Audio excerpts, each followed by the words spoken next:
Okay बच्चों, मैं हूं हार्दिक पंचाल। स्वागत है आप सबका फिर से मेरे यूट्यूब चैनल एंडलाइट क्लिप्स में। बच्चों, आज हम जो है वो द एज ऑफ रिवॉल्यूशन जो हम लोगों ने पढ़ा था पिछले वीडियो के अंदर, उसको कंटिन्यू करने वाले हैं। और आज का हमारा टॉपिक है ग्रीक वॉर ऑफ इंडिपेंडेंस। कैसे एक देश है, उसका नाम है ग्रीक, कैसे उसने अपने आप को आज़ाद किया। ओके, वो समझने से पहले हम जान लेते हैं कि सर ये ग्रीक देश है कहाँ पे और किसके अंडर था, कौन से राजा के यहाँ पे हुकूमत चलती थी। ओके, समझ में आया?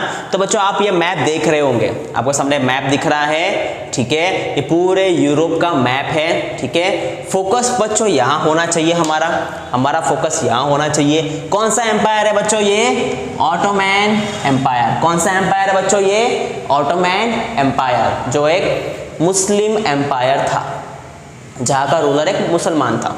ओके, बस ये जहां जहां ब्लू दिख रहा है बच्चों आपको, जहां जहां ब्लू दिख रहा है, इतना बड़ा एम्पायर था ये ऑटोमैन एम्पायर। ओके बच्चों, समझ में आया? बहुत इंटरेस्टिंग एम्पायर था बच्चों ये, ठीक है। तो ये ऑटोमैन एम्पायर के अंदर एक कंट्री आती थी जिसका नाम है ग्रीक।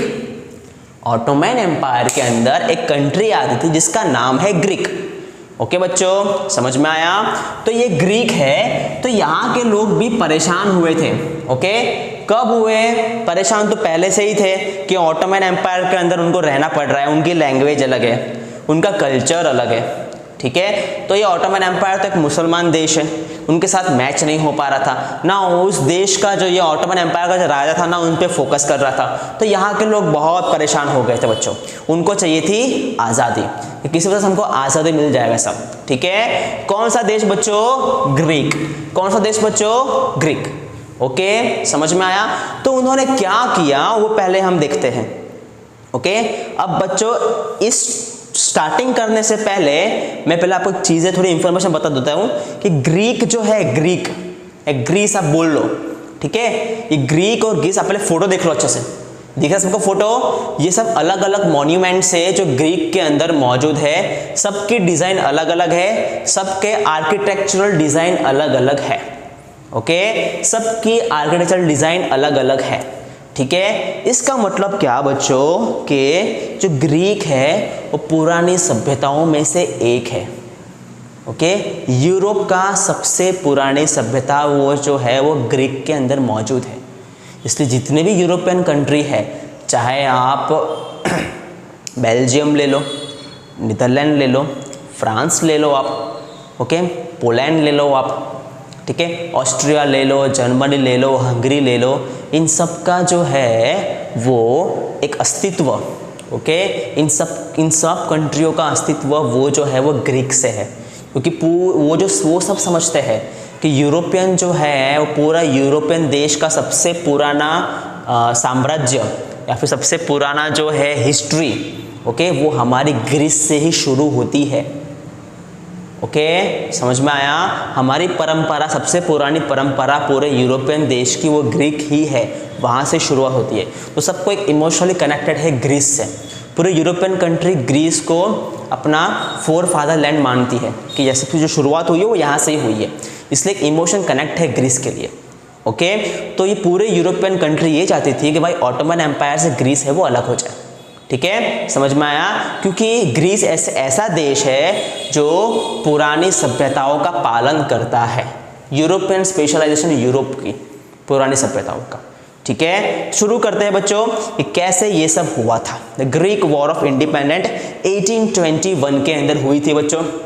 ओके, जैसे कि आप सबको पता है कि ग्रीस है वो ऑटोमन एम्पायर का पार्ट था। कब से था? 15th सेंचुरी से था। ओके बच्चों, समझ में आया? आगे आगे आगे, ठीक है। जैसे ही मैंने बताया था फ्रांस के अंदर लोगों ने हंगामा किया और बॉर्बन डायनेस्टी के राजाओं को हटा दिया, एक नया राजा बिठाया, नाम क्या उसका? Louis Philippe. बस उसके बाद जो है वो धीरे धीरे पूरे यूरोप में हंगामा होना शुरू हो गया। ड्यूक मैट्रिनिच की बात सच में बदल गई। ओके, उसका डर था वो सच में बदल गया, ठीक है बच्चों। बस यही हुआ, ओके, कि वो फ्रांस को देख के इंडिपेंडेंस की एक उनके अंदर उम्मीद जागी। किनके अंदर? ग्रीक के अंदर। ओके, और 1821 की बात है, समझ में आया? ठीक है, अभी 1821 के अंदर क्या हुआ कि लोगों ने सोच लिया, ग्रीस के लोगों ने, हमको अभी आज़ादी चाहिए, मतलब चाहिए, कुछ भी करो। ओके, उन्होंने राजा को बोल दिया भाई अभी हम तुम्हारे अंदर नहीं रहने वाले हैं। तो जो नॉर्मल ग्रीक के लोग थे उनका सपोर्ट तो उनको था ही, जो देश के अंदर था उनका सपोर्ट था ही, लेकिन उनका सपोर्ट बाहर से बहुत ज़्यादा था। ओके, कौन से लोग बाहर से आए थे वो हमको देखना है यहाँ पर। तो they got the support from other Greek living in exile. कौन से लोग थे? ग्रीक के ही लोग थे, लेकिन वो लोग जो है वो एक्साइल में थे, मतलब देश निकाला कर दिया गया था उन लोगों का। तो वो लोग बाहर से ही जो है वो सपोर्ट कर रहे थे। ठीक है, वो लोग बाहर से ही सपोर्ट कर रहे थे ग्रीस को। ठीक है, और कौन से लोग थे? तो बहुत सारे यूरोपियंस जो है वो लोग थे, वेस्टर्न यूरोप में रहने वाले लोग थे, उनको एक अलग थे, मैंने बताया था उनको सिंपैथी थी ग्रीक से। तो वो लोग भी ग्रीक की हेल्प करना चाहते थे। वो सोचते थे कि ग्रीक हमारे पुरानी सभ्यताओं का पालन करने वाला देश है, तो उनको जो है वो किसी के अंडर नहीं रहना चाहिए, तो उनको जो है वो अलग करना ही पड़ेगा। इसके लिए ग्रीक के लोग जो जिनका देश निकाल हो गया है वो लोग और बाकी यूरोपियन देश के लोग, वो सब मिलकर ग्रीक की हेल्प कर रहे थे इंडिपेंडेंस पाने के लिए। ओके बच्चों, समझ में आया? उसके अंदर बच्चों कुछ पोएट्स भी थे, कुछ आर्टिस्ट भी थे। ओके, समझ में आया?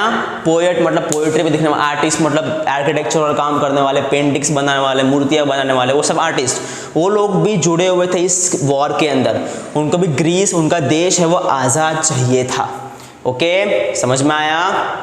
चलो, एक ऐसे ही आर्टिस्ट थे, उनका नाम था लॉर्ड बैरन। उनका नाम क्या था? लॉर्ड बैरन। ठीक है, तो उन्होंने क्या किया बच्चों? उन्होंने फंड जमा किए लोगों के पास से। उन्होंने क्या किया? फंड जमा किए लोगों के पास से, और वो फंड लेके वो वॉर लड़ने चले गए। कौन सी वॉर? जो वॉर हो रही थी ग्रीक और ऑटोमन एम्पायर के बीच में। आज़ादी पाने के लिए ग्रीक और ऑटोमन एम्पायर दोनों लोग वॉर कर रहे थे। तो वो वॉर के अंदर ये लॉर्ड बैरन करके इंसान था, वो भी गया। उसने पहले फंड जमा किया, उसके बाद वो जो है वो धीरे धीरे वॉर के अंदर लड़ाई उसे शुरू की, लेकिन बेचारा मर गया। 1824 में बेचारा मर गया। ठीक है, उसको फीवर हो गया था, इसके लिए वहां पे वो वॉर के अंदर ही मर गया। ओके, और फाइनली जो है वो ऑटोमन एम्पायर हार जाता है और बोलता है भाई साहब तुमको हमसे आज़ादी चाहिए, ले लो। ओके, उसका एक नाम रखा गया। ठीक है, वो पूरी पेपर वर्क किया गया, पूरा का पूरा जो है वो बातचीत हुई दोनों राजाओं के बीच में कि कौन सा देश के अंदर क्या क्या चीज़ें चाहिए, वो सब जो डिस्कशन हुआ उसको बोलते हैं हम ट्रीटी ऑफ कॉन्स्टेंटिनोपल। क्या बोलते हैं? Treaty of Constantinople. कब हुआ था ये? 1832 में। ओके, बहुत फेमस नाम बच्चों, याद रखना, ट्रीटी ऑफ कॉन्स्टेंटिनोपल। इससे ही जो है वो ग्रीस आज़ाद हुआ था। ये जो है वो समझदारी का मौका था, दोनों देश ने आपस में मिलकर समझदारी की बात दिखाई थी और ग्रीस को आज़ाद किया था। किससे? ऑटोमन एम्पायर से। कब हुआ था ये? 1832। ओके बच्चों, treaty of Constantinople, treaty of Constantinople. ठीक है, उसके बाद से ग्रीस है वो अभी तक आज़ाद देशों में से एक है। तो इस तरीके से ग्रीस को आज़ादी मिली ऑटोमन एम्पायर से। ओके बच्चों, समझ में आया? आई होप आपको ये चैप्टर समझ में आया हो। ठीक है, मिलते हैं नेक्स्ट वीडियो के अंदर।